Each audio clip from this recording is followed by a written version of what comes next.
जय हिंद साथियों, मैं रजनीश एक बार फिर से आपका स्वागत करता हूं आपके अपने YouTube चैनल ज्ञानदायिनी एजुकेशन ट्रस्ट पे। जैसा कि हम लोग काफी दिनों के बाद आज आपसे मुखातिब हुए हैं, ठीक है। और हम लोग आज से अपना एक बैच लेके आ रहे हैं, ठीक है। इस बैच को हम आपको पूरा कराएंगे, ठीक है। और इस बैच का नाम है क्या? लेखपाल, ठीक है। और इसमें हम लोग लेखपाल से संबंधित पूरी की पूरी कहानी आपको कराएंगे, ठीक है। लेखपाल में क्या क्या आता है, कैसे कैसे आता है, आपको अवगत करा दें कि लेखपाल की जो वैकेंसी है, लेखपाल की जो वैकेंसी है उतनी ही क्लियर है जितना कि कोरोना जाने की कहानी है, ठीक है। जितना ही जल्दी कोरोना जाने की कहानी है कि कोरोना भारत से चला जाएगा, उतना ही पूरा का पूरा पूरी की पूरी संभावना है कि जो लेखपाल की वैकेंसी है वो आएगी ही आएगी। और 5200 से 5200 पोस्ट आने वाला है, लेकिन इससे बढ़कर ही आएगी। और वो भी जो आने की संभावनाएं हैं वो है जुलाई सेकेंड वीक में ये वैकेंसी आ ही जाएगी, ठीक है। और इसका पेपर सितंबर में होगा। इसके पहले हम लोग इसका सिलेबस कंप्लीट करेंगे। अब देखते हैं कि यहाँ पे सिलेबस क्या क्या आता है, कैसे कैसे आता है, ठीक है। क्या होगा, देखिए जो लेखपाल होता है ये दो प्रकार के होते हैं लेखपाल, ठीक है। एक आपका होता है राजस्व लेखपाल और एक आपका होता है चकबंदी लेखपाल, ठीक है। एक रेवेन्यू लेखपाल होता है और एक कॉन्सोलिडेशन लेखपाल होता है, ठीक है। फिलहाल जो हम लोग सिलेबस देखेंगे और जो हम लोग पढ़ेंगे और जो आने वाला है वो कौन सा है? राजस्व लेखपाल है, ठीक है। अब देखिए लेखपाल का फॉर्म डालने के लिए हमारे पास एलिजिबिलिटी क्या होनी चाहिए, तो हमारी जो एजुकेशन होनी चाहिए, ठीक है। जो हमारा एजुकेशन होना चाहिए वो क्या होना चाहिए? 12th पास, ठीक है। 12th पास होना चाहिए। अब दूसरी बात आती है कि सर एज कितनी होनी चाहिए, ठीक है। लेखपाल के लिए, लेखपाल का फॉर्म डालने के लिए आपकी एज कितनी होनी चाहिए? तो आपकी एज होनी चाहिए 18 से 40 वर्ष। 18 से 40 वर्ष मतलब आप, इसमें काफी समय है। आप तब तक फॉर्म डाल सकते हैं जब आपकी शादी हो जाएगी, आपके 2 बच्चे भी हो जाएंगे, तब तक आप फॉर्म डाल सकते हैं, ठीक है। आराम से आप तैयारी करिए, लेकिन वहां तक जाना नहीं है भाई। आप 18 साल से 25 साल के बीच में ही अगर ले लेते हैं तो काफी अच्छी बात है, ठीक है। अब बात आती है कि ट्रिपल सी, क्या ट्रिपल सी मांगेगा? तो अभी तक का जितना भी लेखपाल का पेपर हुआ है उसमें ट्रिपल सी नहीं मांगा है, ठीक है। नहीं मांगा है तो इसका मतलब ये नहीं है कि यहाँ पे लेखपाल का मतलब क्या कहते हैं, यहाँ पे ट्रिपल सी नहीं मांगेगा, मांग भी सकता है, ठीक है।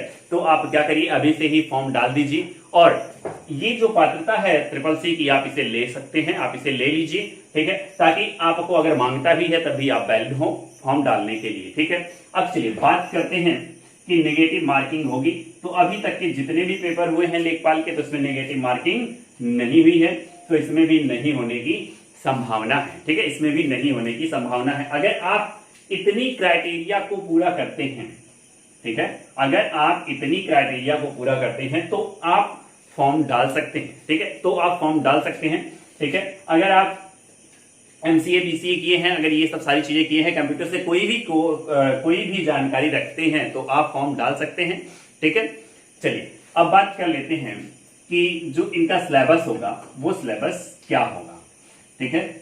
इनका जो सिलेबस होगा क्या होगा, तो सबसे पहला जो इसमें आएगा, ठीक है, जो सबसे पहला इसमें आएगा हिंदी, ठीक है। हिंदी जो आएगा 25 क्वेश्चन आएंगे, ठीक है। हिंदी के 25 क्वेश्चन आएंगे। अब मैं यहाँ पे नंबर नहीं बताऊंगा कि कितना होगा, क्योंकि आयोग अभी डिसाइड नहीं किया है कि कितना नंबर होगा, ठीक है। वो कुछ भी कर सकता है। चलिए देखते हैं। तो सबसे पहले इसमें क्या होगा, आपका हिंदी आएगा 25 क्वेश्चन। फिर उसके बाद आपका इसमें क्या आने वाला है, तो इसमें आपका आने वाला है मैथ, ठीक है। तो मैथ के भी कितने क्वेश्चन होंगे, तो भैया मैथ के भी कितने क्वेश्चन होंगे आपके? मैथ के भी कितने क्वेश्चन हो जाएंगे? 25 क्वेश्चन हो जाएंगे। चलिए अब बात करते हैं, आपका आता है जनरल स्टडी, जिसे आप लोग सामान्य ज्ञान कहते हैं, ठीक है। अब देखिए सामान्य ज्ञान भी आपका कितना आने वाला है, तो इसमें आपका आने वाला है 25 क्वेश्चन, ठीक है। लेकिन इस 25 क्वेश्चन में काफी सब्जेक्ट हैं जो कि आएंगे, ठीक है। काफी सब्जेक्ट हैं। तो सबसे पहला आपको ले लीजिए इसमें, ठीक है। सबसे पहला क्या आप इसमें पॉलिटी ले लेते हैं, ठीक है। अब देखिए जो एवरेज क्वेश्चन है वो कितने आते हैं, ठीक है। जितना मैंने रिसर्च किया है, फिर उसके बाद मैं आपको बता रहा हूं तो यहाँ पे जो पॉलिटी के क्वेश्चन आते हैं 3 से 5 क्वेश्चन आते हैं, ठीक है। 3 से 5 क्वेश्चन आपके पॉलिटी के क्वेश्चन आएंगे। फिर उसके बाद आपका हो गया हिस्ट्री, ठीक है। हिस्ट्री के भी 3 से 5 क्वेश्चन आएंगे, 3 से 5 क्वेश्चन आएंगे। कभी 3 आता है, कभी 5 आता है, कभी 2 आते हैं, कभी 4 आते हैं। तो मैं एक औसतन बता रहा हूं कि इतने क्वेश्चन आ सकते हैं, ठीक है। फिर उसके बाद आपका आता है जियोग्राफी, ठीक है। जियोग्राफी के भी आपके यहाँ पे 3 से 5 क्वेश्चन आने वाले हैं, ठीक है। जियोग्राफी भी, इस हिस्ट्री में आप यहाँ पे हिस्ट्री में आर्ट एंड कल्चर भी ले लीजिएगा, आर्ट एंड कल्चर से भी क्वेश्चन आते हैं, ठीक है। जियोग्राफी के बाद आपका क्या आएगा, इको आएगा, ठीक है। इकोनॉमिक्स जिसे बोलते हैं, ठीक है, इकोनॉमिक्स जिसे बोलते हैं, यहाँ पे भी आपके कितने क्वेश्चन आने वाले हैं, 3 से 5 क्वेश्चन आने वाले हैं। और जो सबसे महत्वपूर्ण है यहाँ पे साइंस, ठीक है। यहाँ पे जो साइंस आने वाला है ये भी कितने क्वेश्चन आएंगे, 3 से 5 क्वेश्चन ही यहाँ पे आने वाले हैं, ठीक है। 3 से 5 क्वेश्चन आने वाले हैं यहाँ से। अब देखिए कितने हो गए लगभग, तो यहाँ पे आपके जो क्वेश्चन बन गए हैं लगभग 15 क्वेश्चन जो हैं इस सेक्शन से आते हैं। तो आपके दिमाग में होगा सर यहाँ पे तो 25 क्वेश्चन आपने लिखा है, यहाँ पे आपने 15 ही क्वेश्चन बताया है, तो 15 क्वेश्चन और बाकी 10 क्वेश्चन कहाँ हैं।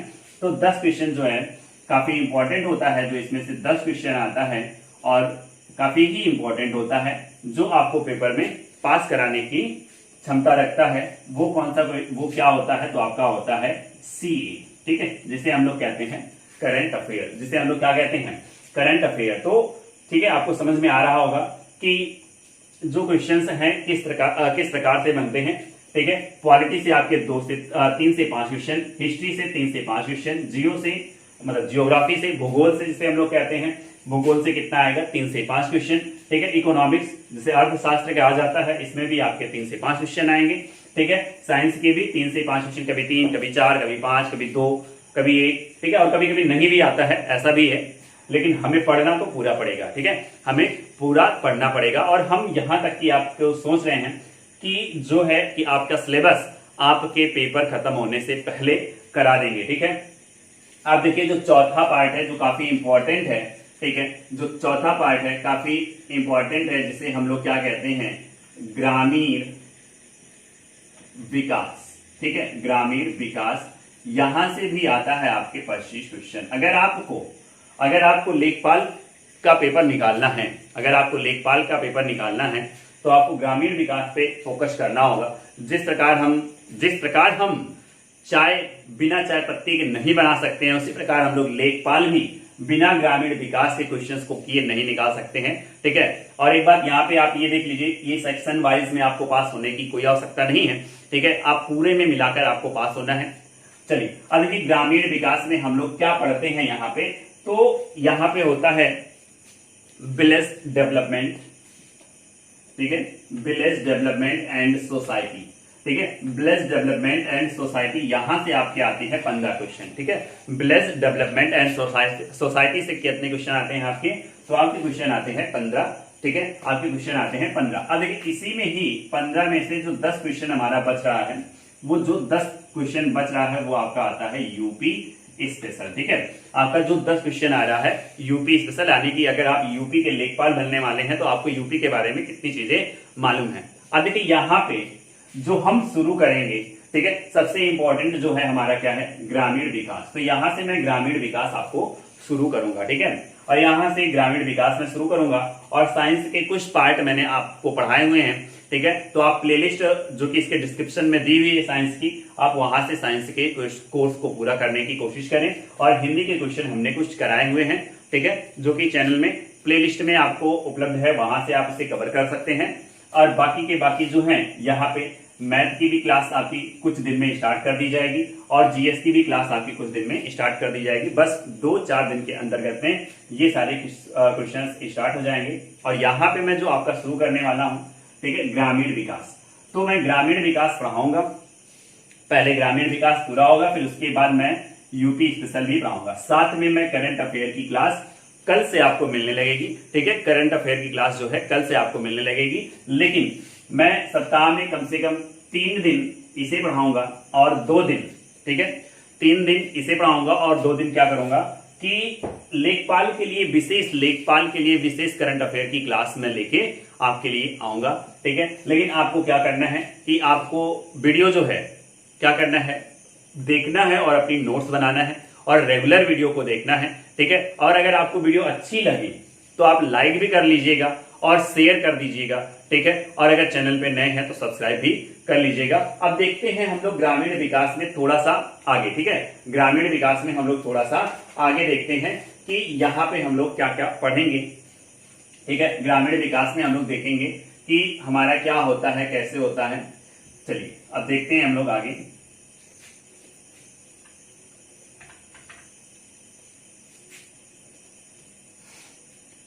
देखिए हम लोग कौन सा लेखपाल पढ़ने चल रहे हैं, तो राजस्व लेखपाल, ठीक है। कौन सा लेखपाल? राजस्व लेखपाल। अब देखिए राजस्व लेखपाल हमें पढ़ना है, तो यहाँ पे एक चीज आप देख लीजिए, जो राजस्व होता है इसका मतलब क्या होता है, ठीक है। तो जो ये राजस्व होता है इसका मतलब होता है रेवेन्यू, ठीक है। इसका मतलब होता है रेवेन्यू। और जब सरकार को हमसे टैक्स चाहिए होता है तो जो टैक्स लेने की प्रणाली है उसी में ये लेखपाल कार्य करता है, ठीक है। उसी में ये लेखपाल क्या करता है, कार्य करता है। तो अब देखिए आप जानते हैं कि आप देश में रह रहे हैं, ठीक है। देश में फिर हम लोग देश से जब नीचे आते हैं तो क्या आता है, देश से नीचे आते हैं तो राज्य आता है, ठीक है। और राज्य से और नीचे बढ़ते हैं तो क्या आता है, आपका मंडल आता है। जैसे मैं इस समय फैजाबाद से पढ़ा रहा हूं तो फैजाबाद एक मंडल है, ठीक है। फैजाबाद एक मंडल है। अब देखिए मंडल में क्या आते हैं, तो मंडल में आते हैं जिले, ठीक है। और जिले में फिर क्या होती हैं, जिले में होती है तहसील, ठीक है। जिले में क्या होती है, तहसील। और तहसील के बाद देखिए हम लोगों को जो पढ़ना है उसके हिसाब से मैं आपको बता रहा हूं, ग्राम, ठीक है। जिसे हम लोग क्या कहते हैं, गांव कहते हैं।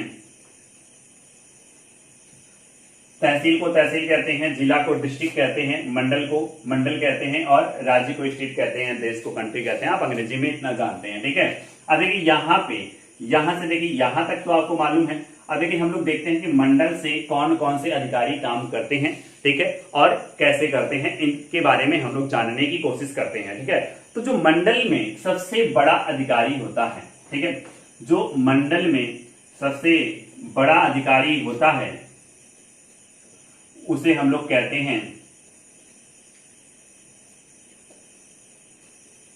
मंडलायुक्त, ठीक है। उसे हम लोग क्या कहते हैं, मंडलायुक्त। और इसी मंडलायुक्त को ही हम लोग क्या कहते हैं, अंग्रेजी में कमिश्नर, ठीक है। इसी को अंग्रेजी में हम लोग क्या कहते हैं, मंडलायुक्त को अंग्रेजी में हम लोग क्या कहते हैं, तो मंडलायुक्त को अंग्रेजी में हम लोग क्या कहते हैं, कमिश्नर कहते हैं, ठीक है। अब इसी कमिश्नर के नीचे जब हम लोग जिला में पहुंचते हैं तो जिला का जो सबसे बड़ा अधिकारी होता है, ठीक है, जिला में जो सबसे बड़ा अधिकारी होता है उसे हम लोग कहते हैं जिलाधिकारी, ठीक है। क्या कहते हैं, जिलाधिकारी। इसी को हम लोग क्या कह सकते हैं, जिलाधिकारी को हम लोग क्या कहते हैं, डीएम कहते हैं, ठीक है। हम लोग क्या कहते हैं, डीएम कहते हैं। अब देखिए जो डीएम होता है ये जिलाधिकारी के जो दो नाम होते हैं, ठीक है। इनको काम के आधार पे कभी कभी ये डीएम बन जाता है और कभी कभी डीसी बन जाता है, ठीक है। कभी कभी क्या बन जाता है, डीएम बन जाता है और कभी कभी क्या बन जाता है, डीसी बन जाता है, ठीक है। अब देखिए जो डीएम होता है इसे हम लोग क्या कहते हैं, डीएम जो होता है इसका फुल फॉर्म क्या होता है, तो डीएम का फुल फॉर्म होता है डिस्ट्रिक्ट मजिस्ट्रेट, ठीक है। क्या होता है, डिस्ट्रिक्ट मजिस्ट्रेट। और जो डीसी होता है उसे हम लोग क्या कहते हैं, तो डिस्ट्रिक्ट कलेक्टर कहते हैं, ठीक है, डिस्ट्रिक्ट कलेक्टर कहते हैं। अब देखिए ये जो इनका जो काम है, इनके काम दोनों एक ही हैं, ठीक है, दोनों एक ही हैं। अब इनका काम जो होता है, इनको जब ये अपना अलग अलग काम करते हैं तो उसी के हिसाब से इनको नाम दिया जाता है, ठीक है। अब देखिए किसी सरकारी जमीन है, ठीक है, कोई सरकारी जमीन है, अगर उसका विवाद चल रहा है तो उसके बारे में जो काम करेगा, ठीक है, उसके बारे में जो काम करेगा वो कौन करेगा, आपका डिस्ट्रिक्ट मजिस्ट्रेट करेगा, ठीक है, यानी कि डीएम करेगा। उसे हम लोग क्या कहेंगे, उस समय डीएम कहेंगे। और जब रेवेन्यू को कलेक्ट करना होगा, ठीक है, यानी कि राजस्व को, टैक्स की कोई विवाद होगा या टैक्स को कोई कलेक्शन करना होगा, ठीक है, उसके बारे में जब ये काम कर रहा होगा तो इसे हम लोग क्या कहेंगे, डिस्ट्रिक्ट कलेक्टर कहेंगे, ठीक है। इसको हम लोग क्या कहेंगे, डिस्ट्रिक्ट कलेक्टर कहेंगे, ठीक है। तो सरकारी, देखिए तो ये क्या हो गया, सरकारी कर को इकट्ठा करने वाले को हम लोग क्या कहेंगे, जब इसे सरकारी कर को कलेक्ट करना होगा तो इसके लिए इसका नाम क्या होगा, डिस्ट्रिक्ट कलेक्टर होगा, ठीक है। अब देखिए कहीं कहीं जो बड़े जिले होते हैं तो उसमें एडीएम भी होता है, ठीक है, लेकिन जनरली सब में नहीं होता है, तो यहाँ पे होता है, क्या होता है, एसडीएम, ठीक है। इसके नीचे कौन काम करता है, एसडीएम काम करता है। अब देखिए इसमें कौन काम करता है, तो इसमें जो ये इसके नीचे ये दोनों बराबर है, ठीक है, ये दोनों बराबर हैं, तो इसमें जो काम करता है एसडीओ, ठीक है, इसमें कौन होता है, एसडीओ, ठीक है। यहाँ पे एसडीएम और यहाँ पे एसडीओ, इसे क्या कहेंगे, सब डिविजनल मजिस्ट्रेट, ठीक है, इसे क्या कहेंगे, सब डिविजनल मजिस्ट्रेट, और इसे क्या कहेंगे, सब डिविजनल ऑफिसर, ठीक है, सब डिविजनल ऑफिसर इसे कहेंगे, ठीक है। अब इनके नीचे क्या आता है, यहाँ पे हम लोग थोड़ा सा ऊपर देखते हैं कि इनके नीचे कौन आता है, एसडीएम के नीचे, ठीक है। यहाँ पे फुल फॉर्म आप जाने रहे, ये क्या है, डिस्ट्रिक्ट मजिस्ट्रेट, ये क्या है, डिस्ट्रिक्ट कलेक्टर, ये क्या है, एसडीएम क्या है, तो आप बताएंगे, तो एसडीएम है सब डिविजनल मजिस्ट्रेट, और एसडीओ क्या है, तो सब डिविजनल ऑफिसर, ठीक है, सब डिविजनल ऑफिसर। अब देखिए यहाँ पे मैं इन दोनों को ऊपर लिख ले रहा हूं, ठीक है, यहाँ पे उम्मीद है कि आप लोगों को समझ में आया होगा, ठीक है। अभी मैं यहाँ पे इन दोनों को ऊपर लिख ले रहा हूं, क्या क्या है, एसडीएम और आपका दूसरा क्या है, एसडीओ, ठीक है, ये दोनों। अब देखिए इनके नीचे हम लोग पहुंचते हैं, ठीक है, इनके नीचे हम लोग पहुंचते हैं, तो इनके नीचे जब पहुंचते हैं,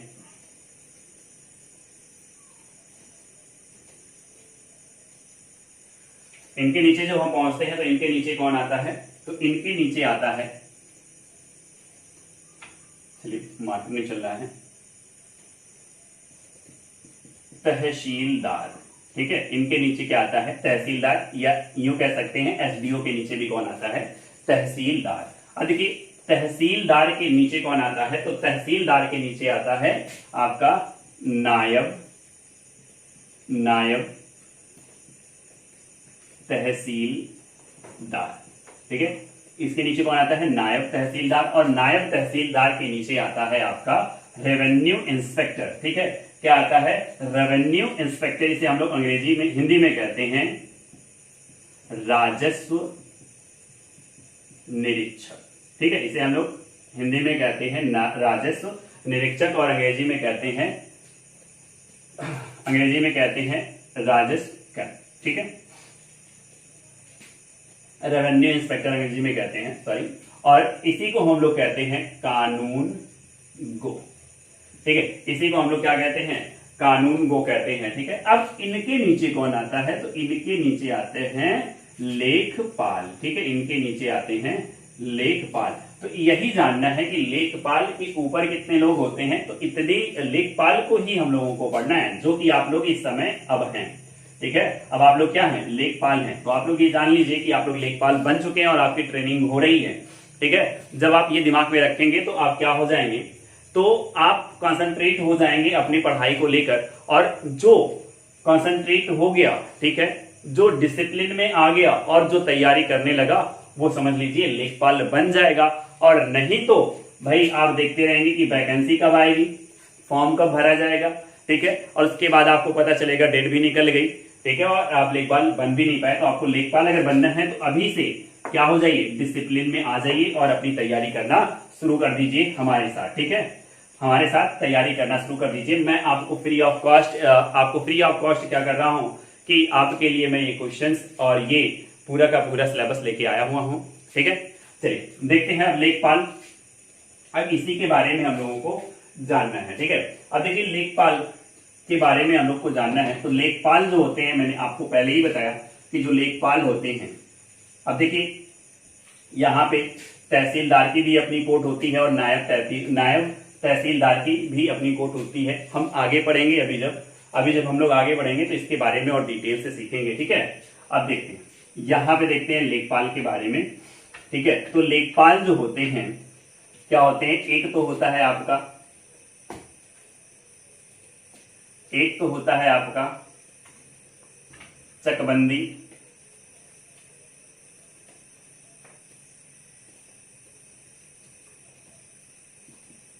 एक होता है आपका चकबंदी लेखपाल। ठीक है, एक होता है आपका क्या, चकबंदी लेखपाल, और एक होता है आपका राजस्व लेखपाल। तो आप लोग जो बनने वाले हैं ये राजस्व लेखपाल बनने वाले हैं। जो राजस्व लेखपाल का काम होता है, ये क्या काम होता है, पहले हम लोग देखते हैं कि राजस्व लेखपाल का काम क्या होता है। राजस्व लेखपाल का काम क्या होता है, ठीक है, तो राजस्व लेखपाल का काम क्या होता है इसको हम लोग देखते हैं। तो जो राजस्व लेखपाल का काम होता है ये क्या करता है, खेतों का लेखा जोखा रखता है। ठीक है, खेतों का क्या करता है, लेखा जोखा रखता है और माप तौल करता है कि कितना क्या कहाँ पे उपज हो रही है। ठीक है, क्या हो रहा है, तो इसकी जो जानकारी रखता है वो कौन रखता है, राजस्व लेखपाल। आपका कौन रखता है, तो आपका राजस्व लेखपाल इसकी जानकारी रखता है। यानी कि हम कह सकते हैं कि जो राजस्व लेखपाल होते हैं वो क्या होते हैं, ठीक है, वो क्या करते हैं, तो हम कह सकते हैं कि कृषि, जो राजस्व लेखपाल होते हैं वो कृषि भूमि की माप तौल या फिर लेखा जोखा रखता है। इसका काम क्या होता है, ऑफिशियल होता है। लेकिन अब यहां पे हम लोग देखते हैं कि जो ये चकबंदी है, ठीक है, यहां पे हम लोग देखते हैं कि जो एक चकबंदी है, चकबंदी का मतलब क्या है। जैसे एक लोग हैं, ठीक है, एक लोग हैं, उनका नाम है राम दुलारी। क्या नाम है उनका, नाम है क्या है, राम दुलारी। ठीक है, उनका खेत है, इस प्रकार से उनका खेत है। ठीक है, यहाँ पे है, यहाँ पे है और यहाँ पर है। ठीक है, यहाँ पर है, यहाँ पर है, यहाँ पर है, तो इनका खेत जो है अलग अलग है। ठीक है, तो अब इनके खेत को क्या किया जाता है, इनके खेत को देखिए, चकबंदी का मतलब क्या होता है, अंग्रेजी में आप लोग जान लीजिए, कॉन्सोलिडेशन होता है। चकबंदी का मतलब क्या होता है, कॉन्सोलिडेशन होता है। ठीक है, अब देखिए इनके खेत को क्या किया जाएगा, चकबंदी किया जाएगा। ठीक है, तो ये वाला जो इनका पार्ट है, ये वाला जो इनका पार्ट है, ये वाला पार्ट यहां पे कर दिया जाएगा। तो अब इनका खेत क्या हो गया, इनका खेत क्या हो गया, यहाँ पे एक जगह हो गया, एक जगह व्यवस्थित हो गया। तो यही काम करने को क्या कहते हैं, चकबंदी कहते हैं। और ये काम करता कौन है, तो इसी ये लेखपाल करते हैं। इसी को हम लोग क्या कहते हैं, चकबंदी लेखपाल कहते हैं। ठीक है, जो ये होता है, चकबंदी होता है 1 साल 2 साल कभी भी हो सकता है, लेकिन जो सरकार के द्वारा निर्धारित किया गया समय है वो कितना है, 1 साल का समय है। ठीक है, वो कितना है, तो वो 1 साल का समय है। ठीक है, 1 साल पर क्या होना होता है, चकबंदी करना होता है। ठीक है, फील्ड में घूमकर देखते हैं। अब देखिए, आपसे मेरा एक क्वेश्चन है, आप कमेंट करके बताइएगा कि जब चकबंदी होती है तो खेत का जो क्षेत्रफल होता है कम होता है, ज्यादा होता है, या उतना ही रहता है। ठीक है, आपको ये बताना है। और दूसरा क्वेश्चन क्या बताना है कमेंट में, कि जो चकबंदी होने के बाद उपज कैसी हो जाती है, लागत। तो यहाँ पे आप एक चीज जान लीजिए, जैसे कि ये खेत है, यहाँ पे था, ठीक है, यहाँ पे था।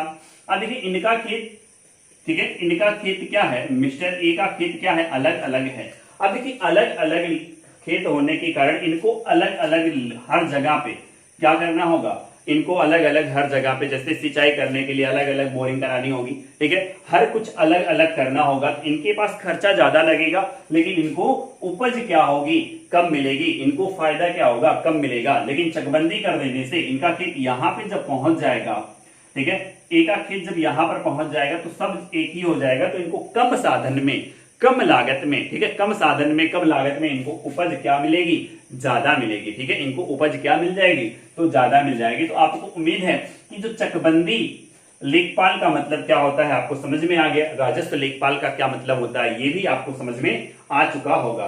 ठीक है, अब देखिए लेखपाल का जो कार्य होता है वो जनरली होता क्या है। ठीक है, लेखपाल का जो कार्य होता है वो जनरली होता क्या है, तो मैं यहाँ पे लिख देता हूं कार्य। ठीक है, यहाँ पे लिख देता हूं कार्य। तो इनको क्या करना होता है, तो इनको तैयार करना होता है सरकारी दस्तावेज। ठीक है, इनको क्या तैयार करना होता है, सरकारी दस्तावेज। ठीक है, सरकारी दस्तावेज इनको क्या करना होता है, तैयार करना होता है। लेखपाल का काम यही होता है कि इनको सरकारी दस्तावेज तैयार करना होता है। अब देखिए यहाँ पे मैं आपको 3 चीजें बता रहा हूं, ठीक है, यहाँ पे मैं आपको 3 चीजें बता रहा हूं। क्या क्या? तो पहला आपका क्या है, सजरा। दूसरा आपका क्या है, खसरा। और तीसरा आपका क्या है, तीसरा आपका है खतौनी। ठीक है, तीसरा आपका क्या है, खतौनी। अब देखिए सजरा, खसरा और खतौनी। सबसे पहली बात तो आप जान लीजिए कि ये तीनों के तीनों उर्दू के शब्द हैं। ये तीनों के तीनों क्या हैं, उर्दू के शब्द हैं। ठीक है, तीनों के तीनों क्या हैं, उर्दू के शब्द हैं। और जो ये सजरा होता है, आप पहली बार सुने होंगे, ठीक है, पहली बार आप सुने होंगे, तो इसके बारे में आप जान लीजिए। तो जो सजरा होता है इसे हम लोग क्या कहते हैं, अंग्रेजी में मैप या हिंदी में कह सकते हैं नक्शा। ठीक है, इसे क्या कहते हैं, नक्शा। अब देखिए जब आप कभी कभी देखे होंगे, जब गांव में लेखपाल आते हैं तो उनके हाथ में एक नक्शा होता है। वो किसका बना होता है, तो वो बना होता है कपड़े का। ठीक है, वो किसका बना होता है, कपड़े का बना होता है। उसी कपड़े के बने, ठीक है, उसी कपड़े के बने नक्शे को हम लोग क्या कहते हैं, तो उसी कपड़े के बने नक्शे को हम लोग क्या कहते हैं, सजरा कहते हैं। ये पेपर में पूछा गया क्वेश्चन है। ठीक है, ये पेपर में पूछा गया क्वेश्चन है कि सजरा क्या है। तो ये हम या कह सकते हैं कि यह कपड़े का बना हुआ, या यह कपड़े पर छपा हुआ, यह कपड़े पर छपा हुआ क्या है, तो यह कपड़े पर छपा हुआ नक्शा है। ठीक है, सजरा। अब देखिए खसरा क्या है, खसरा क्या है। ठीक है, जैसे यहां पे एक खेत है, ठीक है, यहां पे एक खेत है, कई लोगों का है। ठीक है, कई लोगों का है। गांव के किसी रामू, श्यामू, फलाने, धमाके, जिसका भी नाम है, तो वो आपको क्या करना है, ठीक है, वो खसरा में क्या होता है, वैसा तो होगा नहीं कि वो सरकार के पास ये थोड़ी ना लिख के जाएगा कि ये जो खेत है फलाने का है, इनका है, उनका है। ठीक है, तो ये क्या किया जाता है, यहाँ पर खेतों को क्या दिया जाता है, नंबर। जैसे इसको 1 मान लें, इसको 2, 3, 4, 5, 6।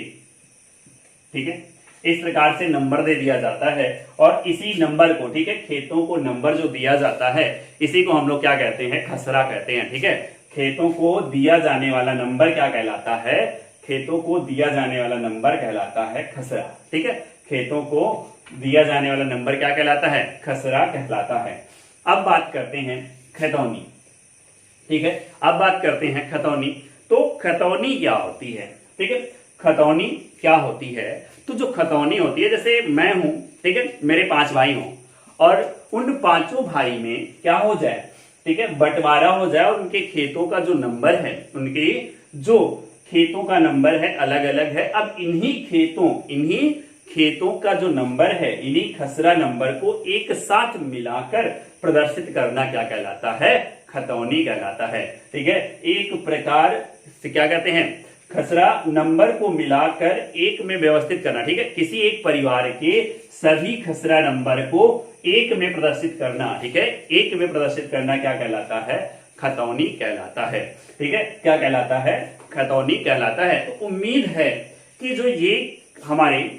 है कि जो आपको मैंने ये समझाया, ये चीजें समझाई कि लेखपाल करता क्या है, लेखपाल में क्या क्या आता है, कैसे कैसे स्टेप बाय स्टेप काम होता है, ये सारी चीजें आपको क्या होंगी, समझ में आई होंगी, मुझे उम्मीद है। ठीक है, अब आगे देखते हैं कि जो ये चीजें पढ़े हैं, इनमें हम लोग 5 से क्वेश्चंस करके देखते हैं कि जो ये 5-6 क्वेश्चन हैं, जो कैसे क्वेश्चंस बनते हैं, इनके क्वेश्चंस को भी हमें करना जरूरी है। ठीक है, आज हम लोग इतना ही जानते हैं, फिर हम लोग कल वाली क्लास में क्या करेंगे, किसके बारे में जानेंगे, राजस्व के बारे में जानेंगे, रेवेन्यू के बारे में जानेंगे कि क्या होता है। ठीक है, क्या होता है, इसमें कितने विभाग आते हैं, ठीक है, कितने अनुभाग होते हैं, क्या होता है, सारी की सारी चीजों को हम लोग कल वाली क्लास में देखेंगे। तो आज वाली क्लास में हमारा इतना ही है, लेकिन अब देखते हैं क्वेश्चन। ठीक है, आपके स्क्रीन पे पहला क्वेश्चन। तो पहला क्वेश्चन आपका क्या है, तो पहला क्वेश्चन है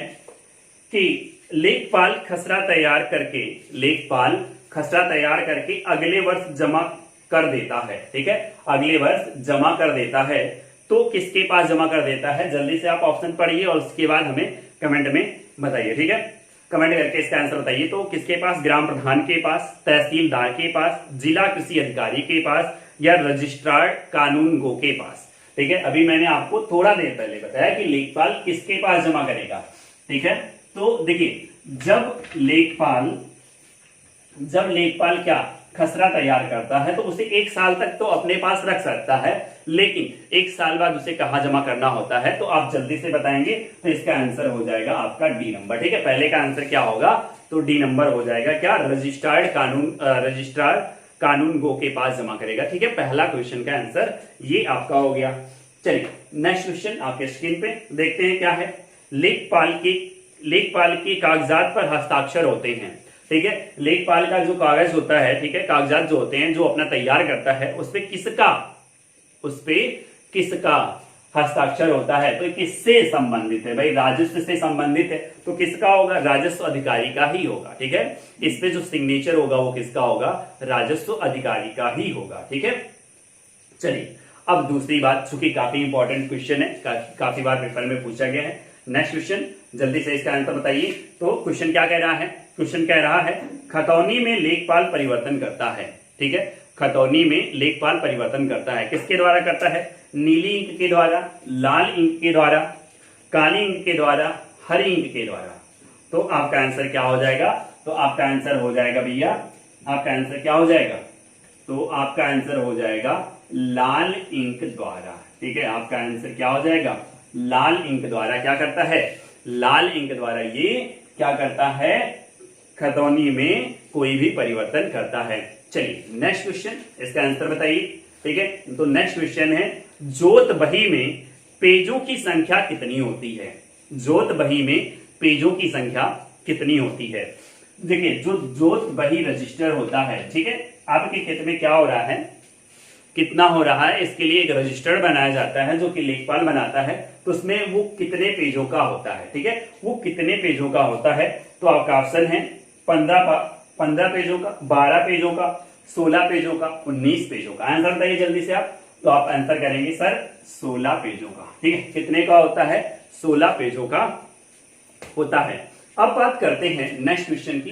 तो नेक्स्ट क्वेश्चन आपके स्क्रीन पे, जल्दी से इसका आंसर बताइए। ठीक है, इसका आंसर आप लोग अगली वीडियो में बताएंगे। ठीक है, इसका आंसर जो है मैं आप लोगों को अगली वीडियो में बताऊंगा। आप लोग कमेंट करके बताइए कि इसका आंसर क्या होगा। क्या है? गांव के नक्शे में लेखपाल परिवर्तन को दर्शाता है, किसके द्वारा? पेंसिल की बिंदु रेखा द्वारा, मोटी काली रेखा द्वारा, लाल रेखा द्वारा, इनमें से कोई नहीं। आपका आंसर क्या होगा? जल्दी से आप आंसर करके हमें कमेंट में बताइए, मैं इसका आंसर अगली वीडियो में दूंगा। और आपको वीडियो कैसी लगी? अगर आपको वीडियो अच्छी लगी हो तो लाइक करें, शेयर भी करें, और अगर आप चैनल पे नए हैं तो सब्सक्राइब भी करिए। और कमेंट करके जरूर बताइए कि आपको वीडियो कैसी लगी। ठीक है, आपको वीडियो कैसी लगी, और आप लोगों के पास शेयर करिए और रेगुलर बने रहिए और कॉपी पेन लेकर बैठा करिए, ताकि आपके सारे क्वेश्चंस जो आपको यहाँ पे मैं कराता हूं अपनी कॉपी में नोट कर लिया करिए, ताकि आपको जब पेपर की डेट आ जाए, पेपर जब होने वाला हो, तो आप उसका रिवीजन आसानी से कर सकें। ठीक है, एक बार वीडियो को आसानी से हमारे साथ देखा करिए कि वीडियो में क्या पढ़ाया जा रहा है, फिर उसके बाद दोबारा वीडियो को देखकर क्या करिए, आप उसकी नोट्स बना लीजिए। और मैं यहाँ पे पूरा का पूरा सिलेबस कराने वाला हूं। ठीक है, कोई भी कुछ भी नहीं छूटेगा। अगर आप सही ढंग से लेखपाल की तैयारी करना चाहते हैं तो आप हमारे चैनल पे जुड़िए और अपने दोस्तों को भी हमारे चैनल से जोड़िए। मिलते हैं नेक्स्ट वीडियो में, तब तक के लिए जय हिंद, जय भारत, गुड नाइट।